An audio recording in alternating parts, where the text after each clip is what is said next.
Welcome to Dance to Heal. I'm your host, Jenny C. Cohen. Join me as I share stories of how dance and movement can bring healing in a way that is safe and tailored to your life. I'm a cancer survivor, mother of two, and an award-winning performer who found that movement was vital to my recovery. I created Dance to Heal Wellness and also authored the best-selling book, Outside in Recovery, Dancing My Way Back to Myself After Breast Cancer. I will bring new techniques to help you on your dance journey and healing path. Are you ready to move? Dance to Heal starts now. Derick Johnson is a U.S. Army veteran, and he has received the prestigious Soldier of the Year 3 times. He is also a life coach and trainer that has helped over 500 clients and 50 companies go from just surviving to thriving. So without further ado, I'm so excited to invite Derick, and thank you so much for coming, Derick. Thank you for having me, Jenny. It's a pleasure being here. I'm excited for today's conversation. Yes, super excited. So in the bio, it mentions a little bit about what you do. Would you explain to my audience and whoever's lucky enough to log on to today's episode, what advice would you give to your younger self? Great question. I would tell him to keep his faith strong, number one, keep pushing forward, and listen to the right people. Keep your faith strong, keep pushing forward, and listen to the right people. And what I mean by the last one is sometimes family, friends, coworkers, professors, and teachers, they mean well, but if they have zero experience doing the thing that you're trying to do, then sometimes it's not honestly the best advice, even though they're trying to be nice. But what you're doing, the path that you're on might be the one that's very different than what everyone in the circle or family has done. So they mean well, they just have zero experience in that thing. So they're just a little scared. So usually they're speaking about themselves, not about you. So just be careful with some of the advice. And I'm only saying that because it's a huge pet peeve for me to see people that have wasted potential only because they heard one person say something and they took it and ran with it. And then their goal went from way up here and it slowly got diminished. And next thing you know, they resented the person whose advice they took. So don't want to see that happen to people anymore. That's a whole nother episode. I want to hear about the advice that you wish you never took, Derick. So here's the thing. How would you suggest people, because even today, as we're recording this, and I know when this actual episode launches, right, a lot of people are going to be struggling mentally. There's so much going on. We don't need to bring everyone down. What advice would you give the listeners on what to do when we're struggling mentally? And I say mentally, encapsulating emotions, right? And things that are outside of our actual control. Yes. Great question. So I would say 3 things. Number 1 is identify your patterns. Identify your patterns. And what I mean by that is write down a list of scenarios that would normally throw you off, get you off of track, or put you in a low state. So for one person, it could be, oh, that family member texted them and they could just feel the energy before they even open up the text. Or at the time period we're recording this, in a few weeks, we'll be going into Thanksgiving. Some people love it. Some people are the opposite. They're like, oh my God, we have to drive 6 hours to see Uncle so-and-so. And they feel that pressure. So all the examples of the scenarios that affect them the most, whether it's emotionally, physically, sometimes even spiritually, and write the scenario. And then to the right, write their normal reaction. What is your normal reaction to said person, said thing, said social media post that you might see, said triggering statement that you might hear? Whatever that is, what is the initial response that you give? Because all of us have an auto response. Sometimes it might be good, sometimes it might not be, and we catch ourselves afterwards. So number 1, really take your time to pinpoint what your patterns are. And the pattern is more so, what is your reaction to things that don't really align with what you want. It doesn't always have to be super toxic or negative. It could just be a subtle thing. Like you open up your fridge, what is the pattern? Did you get 5 hours of sleep and you grabbed the water, or did you get 2 hours of sleep and grabbed just the artificial stuff, started ordering Uber Eats all day, and just like one thing could throw us off. So what is your pattern? Number 2 would be to give yourself a 10-minute rule to release. Give yourself a 10-minute rule to release. So if it's work related and you're stressed, maybe that person has to go to the car and just like yell for a minute. Or maybe they just have to release tears. Maybe they're not even sad at all. They're just like, I have so much pent up stuff. I just need to release. So they could yell, they could cry, they could just simply sit calm in nature and use all of their senses to really take in what's around them. What are they looking at? What do they smell? What do they see? What do they hear? But giving themselves a 10-minute window to come back up or come back down, depending on what the emotion or situation was. So I like to think of it as a smooth wave. What can you do within 10 minutes to get you back to that calm and confident, smooth wave? You never really feel way too high, never really feel way too low. You're more so controlled. You make the best decisions, but not in an emotional way. So giving yourself that 10-minute window, because sometimes we hold the stuff in, whether it's a work day, and then we have a planned birthday dinner or a date or family movie night, and we're like, I'm about to erupt when I go in there. I don't want to like snap on anyone, and they're going to feel that energy. So what can you do in your car, in the bathroom, outside, wherever, before you walk into that building, the home, the establishment, to reset?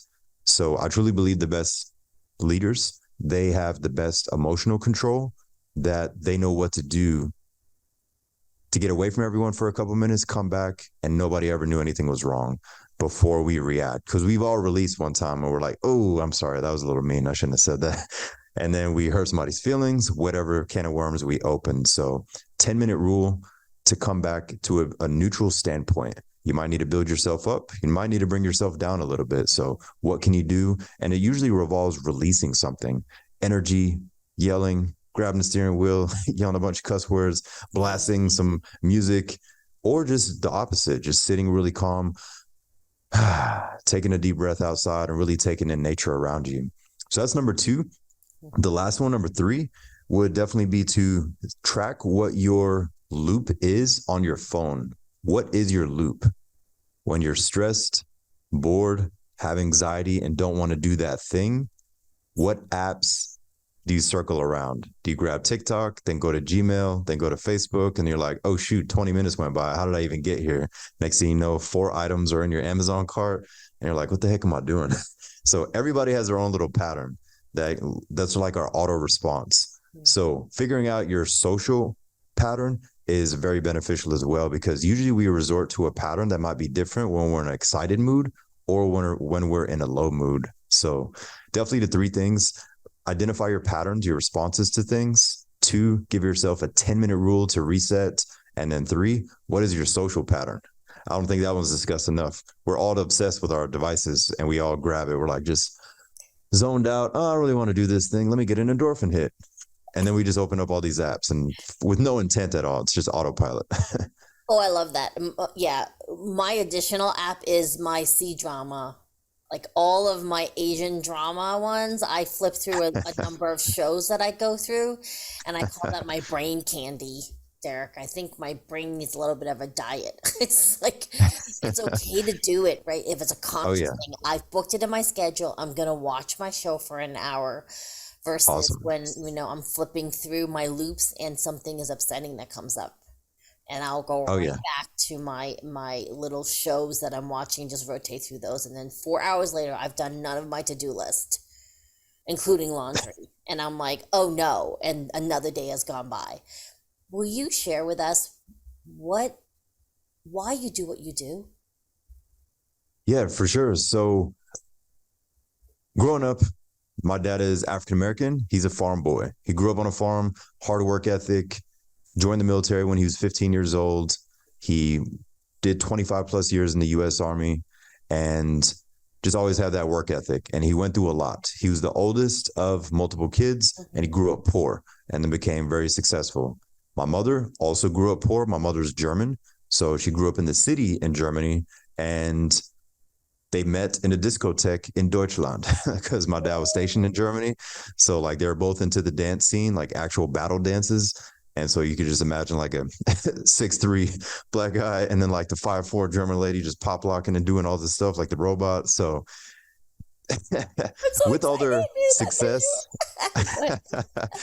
with all their success and their life experiences and traveling to so many countries, they just like went full force with their careers. So my mother was a Montessori kindergarten school teacher for 40 plus years. So the education, discipline, and structure came from both sides of the family. But since they're so focused on success and their career, they never really did their inner work on healing their own traumas. So that would come out at night when it all started when I was 11 years old, that they would drink a lot more, and it would never affect their day, never affected their work or professional relationships. But between the hours of 9 p.m. to 1 a.m., they would release their version, which would be that last bottle, the last guest left. Hey, great to see you. Door shuts. Like literally just would release. And I would notice by the age of 12 that they were looking through me, not at me. As in, I was not the problem. It was whatever deployments my dad went on, war, traumatic things my mom saw in Germany as a child, as a teen, whatever else happened to them. We never really talked about it, but I knew that it was something deeper. So with that being said, I was the skinny kid. I was bullied at home. I was bullied at school. And being mixed, you're light skinned, quote unquote, automatically soft. So I had to prove myself. And so when I turned 12, I got obsessed with training my body and mind because I got tired of being bullied at home, at school, insecure, stuttering issue, scared, fearful, just on edge, didn't really know who I was. Should I act black? Should I act white? Do I talk too white? Like questioning myself because I was the intelligent guy that would still hang out with the ghetto kids and play basketball. So I was like, mine was just all over the place. So my own journey of being able to mold my body and mold my mindset helped me to raise that confidence and be calm. And then from there, I started training my classmates, my teammates, my teachers, my professors. So at the age of 15, I actually got certified as a personal trainer. And then from there, by college, I wanted to help people in a deeper way. So with that experience, I just always fell in love with giving people their power back, because I was able to do it for myself and I wanted to help others in a deeper way than just fitness or athletics. So honestly, healing that inner child to then help others get rid of their old traumas, that whole journey in itself, without going into all the details, all of that inspired me to take this journey, because I do believe that everybody who's gone through trauma, whatever level that extent is, we're given a gift. And I feel like my gift as a kid and a teenager was discernment, being able to read an individual or a room at the energy level and meet them where they're at, non-judgmental, have a conversation with them. They feel comfortable. I feel comfortable. So giving the support and the love that I didn't get at home. So I got the structure, the hard work, suck it up, keep driving on, whatever. Like that works to an extent, but when you don't work on your human side, you're going to carry that into everything. So giving people what I didn't get then definitely inspired me, and just seeing people thriving so they're no longer just surviving, where they're not carrying this thing with them into every relationship, every friendship, and they feel like they can't get to the next level because they're carrying this weight of childhood trauma, divorce, bad relationship with food, whatever the thing is. That's at its core what I love to do the most, help people get rid of that or control it so they can breathe and have their power back. But it all stems from working on myself first, connecting the dots, and then just getting better at it. Because I do believe that the best teachers, or the people that are the best at what they do, they've all been through hell to an extent, like whatever version of it was for them. But definitely being able to heal others, and create a positive ripple effect. Yes. I really appreciate you sharing kind of a small window into where you came from versus now.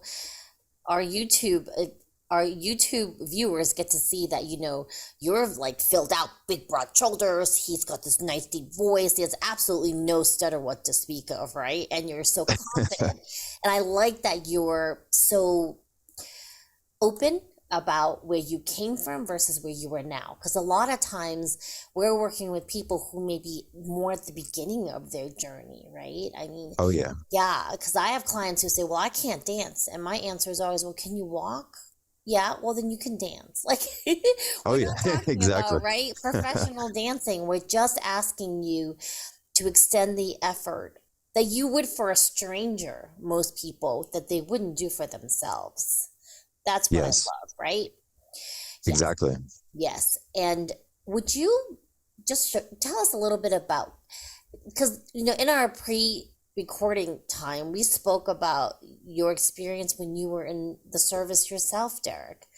Because you told me some Yes. funny stories. Will you share with the audience your experience going into the military compared to kind of your pre-training at home prior to that? Oh, yes, for sure. So I'll put it this way. When I went to basic training and I had 7 drill sergeants screaming and yelling in my face, I almost busted out laughing. The Mm. reason why, in my head, I was like, my 5'4" German mother would take all of you out. Like, she's way more aggressive and dark than than all of you combined. And I was like, I had this 300 nights a year. You guys just aren't allowed to touch me. And she did. And then my dad, 6'3", black male, just powerful, just country boy, different level of strength. So I'm like, I'm getting used to getting thrown against the wall, hair pulled, glass broken, all kind of stuff. And then the next morning, where do you want to go have breakfast at? Because Wow. they would just black out and then it would not affect their day at all.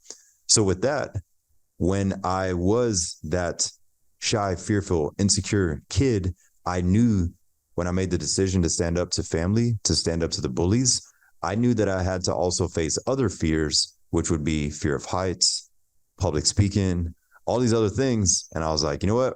I need to get into the army. I need to face this head on.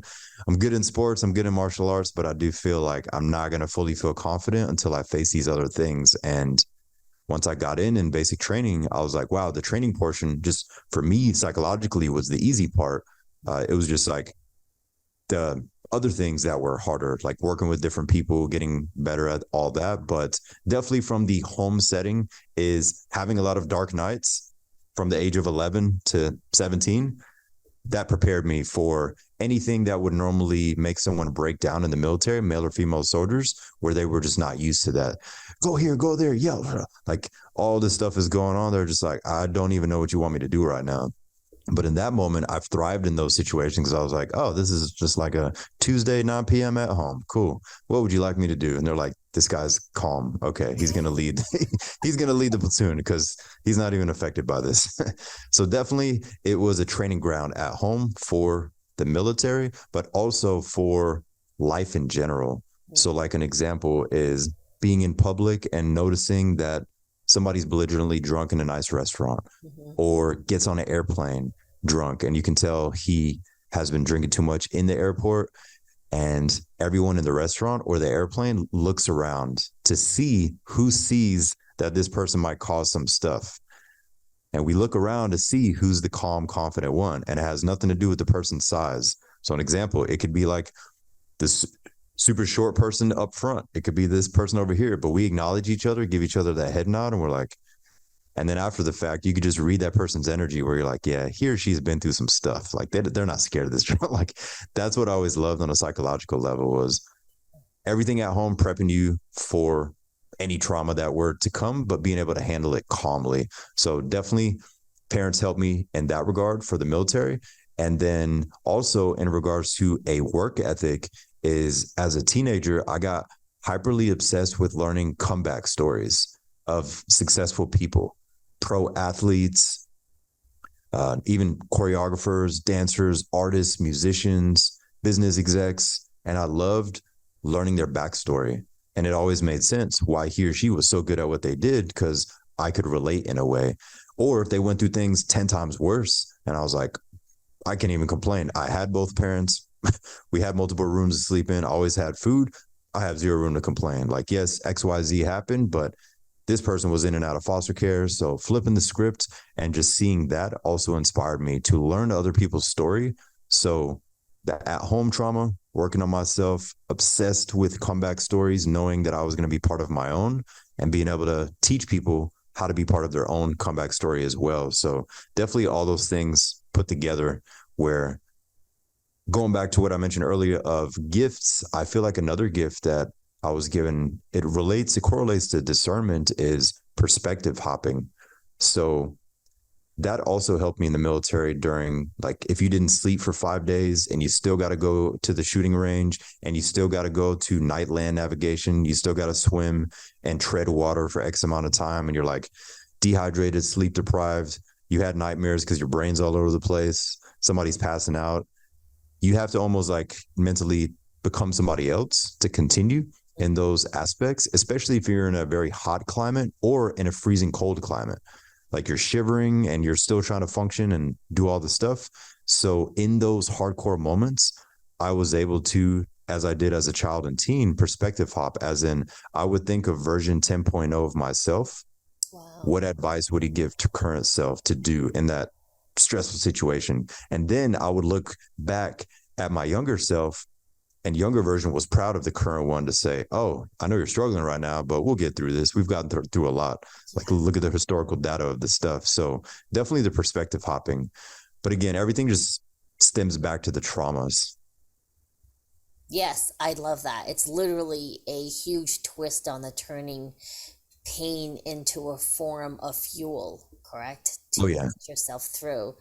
I mean, seriously, you achieved so much during your work in the military. You know, your accolades kind of go on and on and on. And I think that juxtaposed with your childhood of you having to be the adult from those certain hours of the evening until they kind of came back to themselves definitely strengthened you to a level few people can actually understand, really, truly.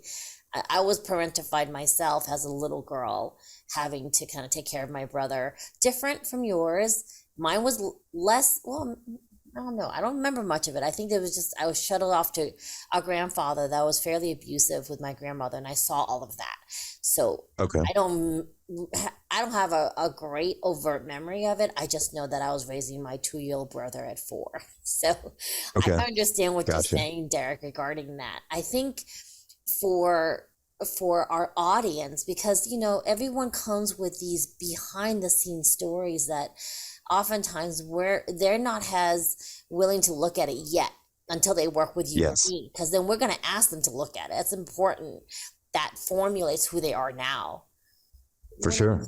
right? And so when it comes to friendships and relationships now, if someone were to just sit back at this moment and look at what's surrounding them, what advice would you give them in regards to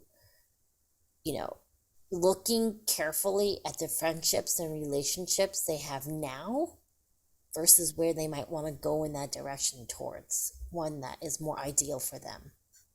Oh, yeah. So I would really assess your circle to see who is pouring into your cup rather than you just having to pour into theirs. Friendships, relationships, they have to be two-sided. It can't be one-sided. So like, she pours into me, I pour into him, vice versa. If they know I need more energy, I know they need more energy. It's a win-win. We support each other. So seeing, are any of my friendships with friends or family one-sided?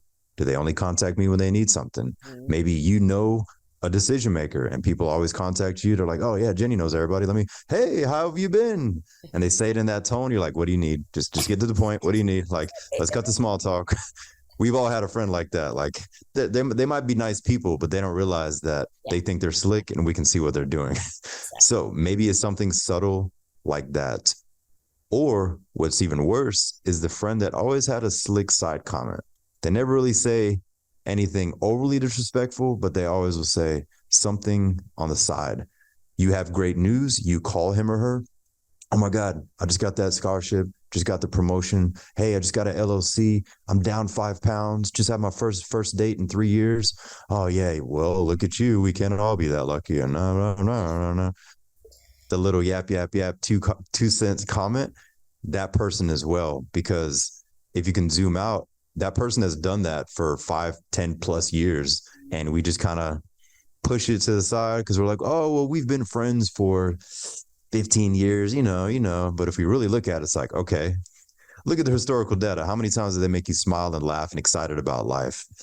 Yeah, I don't remember. Not since we were 16 and we're 30 or 40 now. Like, let's look at that. So definitely assessing your circle. But the most important thing about assessing your circle, you're actually being selfish for a moment, which makes you selfless.